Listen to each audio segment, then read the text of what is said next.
whose fault is it that Joe Biden was politically stupid? Whose fault was it that a whole bunch of people around Joe Biden were numb to the fact that their candidate was even more unqualified in the public side than Donald Trump? This is not a media failure. This is a failure of the Democratic Party.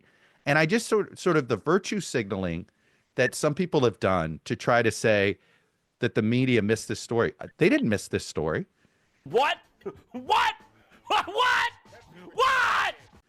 So, David Ignatius wrote, I just refuse to accept this stupid premise because it's a right-wing, manufactured right-wing premise in order to stain the media. The media's got plenty of things to attack them for, and there are MSNBC and CNN and pundits that absolutely carried water for Joe Biden, but they're not journalists.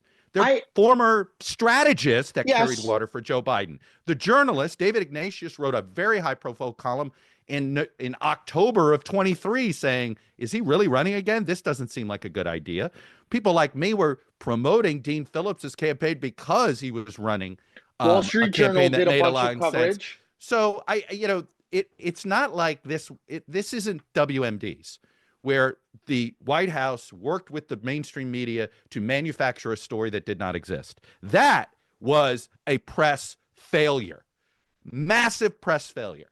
This was not that failure. This is an attempt by some to virtue signal, and it's this horrible sort of pitting different news organizations against each other when ultimately the people at fault are Chuck Schumer, Nancy Pelosi, Jill Biden, Joe Biden, Kamala Harris, every elected member of Congress. The Democratic Party let that disaster happen. That is not a media failure. That is a Democratic Party failure, and only right-wing manufactured outrage who claims the media and the Democratic Party work as one have fused it into this. And I'm just sick of the handful of journalists who are trying to enhance their own reputations by playing into this false notion. No, it wasn't me. It was the one-armed man.